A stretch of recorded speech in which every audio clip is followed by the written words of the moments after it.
ഇന്ന് ഈ കളർ പേപ്പറിൽ ട്യൂലിപ്പ് ഫ്ലവർ എങ്ങനെയാണ് ചെയ്തെടുക്കുന്നതെന്ന് നോക്കാം. ഒരുവിധം എല്ലാവരും ഈ ഫ്ലവർ ചെയ്ത് കഴിഞ്ഞെങ്കിലും ഞാനിതിപ്പോൾ ഫസ്റ്റ് ടൈമാണ് ചെയ്യുന്നത്. ചാനൽ തുടങ്ങിയ സമയത്ത് എൻ്റെ ലിസ്റ്റിലുണ്ടായിരുന്ന ഒരു ഫ്ലവറാണിത്. പക്ഷേ ഗ്രേപ്പ് പേപ്പർ വാങ്ങിച്ചിട്ട് ചെയ്യാം എന്ന് കരുതി മാറ്റി വെച്ചത്. അപ്പോഴല്ലേ ഇപ്പം ഇൻട്രസ്റ്റിൽ നോക്കിയപ്പോൾ കളർ പേപ്പർ വെച്ച് കിടിലമായിട്ട് ട്യൂലിപ്പ് ഫ്ലവർ ചെയ്തെടുക്കുന്നത് കാണുന്നു. എന്നാൽ പിന്നെ ഒന്ന് ട്രൈ ചെയ്ത് നോക്കാമെന്ന് കരുതി. ചെയ്ത് തുടങ്ങുന്നതിന് മുന്നേ ഞാൻ കരുതി 1-2 ഫ്ലവറിൽ ഞാൻ നിർത്തി. ചെയ്ത് തുടങ്ങിയപ്പോൾ സിമ്പിളായിട്ട് ചെയ്ത്. അതുകൊണ്ട് തന്നെ ഒരുപാട് ഫ്ലവറുകൾ ഞാൻ ചെയ്തെടുത്തു. ട്യൂലിപ്പ് ഫ്ലവർ എല്ലാം സാധാരണ ഒരു പേസ്റ്റൽ കളറിലാണ് കാണുന്നത്.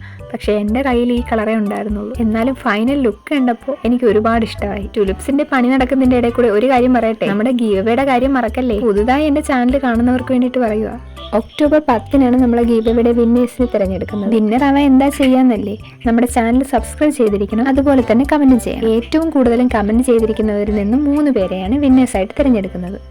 അപ്പോൾ എൻ്റെ ഈ ചാനൽ കാണുന്ന കൂട്ടുകാരൊക്കെ എൻ്റെ വീഡിയോസൊക്കെ ഇഷ്ടപ്പെടുവാണെങ്കിൽ സബ്സ്ക്രൈബും കമൻറ്റും ഒന്നും മറക്കല്ലേ. അങ്ങനെ കാര്യം പറയുന്നതിൻ്റെ കൂട്ടത്ത് ട്യൂലിപ്പ് ഫ്ലവറിൻ്റെ വർക്കൊക്കെ കഴിഞ്ഞു. അപ്പോൾ ഇനി എന്നെപ്പോലെ ആരും ഗ്രേപ്പ് പേപ്പറിന് വേണ്ടിയിട്ട് വെയിറ്റ് ചെയ്യത്തില്ലല്ലോ. കളർ പേപ്പർ വെച്ചിട്ടും ട്യൂലിപ്പ് ഫ്ലവർ ചെയ്തെടുക്കാം. എന്നാൽ എൻ്റെ ഈ ട്യൂലിപ്പ് ഫ്ലവറിന് 10-ൽ നിങ്ങൾ എത്ര തരും?